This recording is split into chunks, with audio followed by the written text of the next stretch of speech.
Dans une homélie prononcée au Grand Séminaire Saint-Jean-Paul I, Monseigneur Nicodème Barriga Bénissant a fermement condamné certains hommes de Dieu qui prêchent l'idée que la prière seule suffit à résoudre tous les problèmes de la vie. L'archevêque métropolitain de Lomé a critiqué cette approche, affirmant qu'elle encourage la paresse et la déresponsabilisation parmi les fidèles.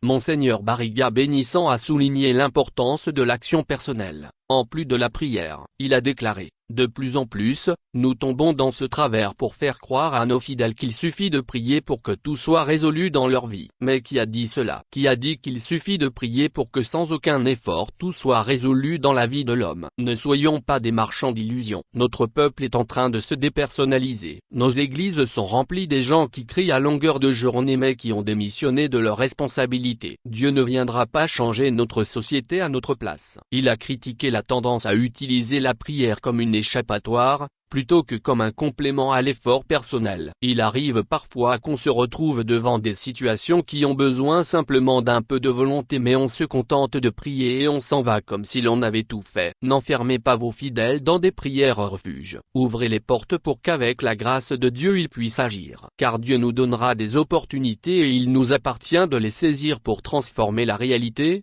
a-t-il ajouté. Monseigneur Barriga Bénissant a également rappelé l'exemple de Jésus, qui a combiné prière et action. Pourquoi n'est-il pas resté sur la montagne toute la journée à prier pour que Dieu convertisse les gens? Pourquoi est-il sorti pour prêcher la bonne nouvelle? Pourquoi a-t-il guéri lui-même si l'unique solution était de se mettre à prier pour que tout soit résolu? La prière ne remplace pas notre responsabilité, elle la renforce pour que, puisant en Dieu notre énergie, notre lumière et nos convictions, nous puissions agir sur la réalité. Par cette homélie, l'archevêque métropolitain de Lomé appelle à un équilibre entre foi et action, exhortant les fidèles à ne pas se laisser séduire par des promesses de solutions faciles, mais à s'engager activement dans la transformation.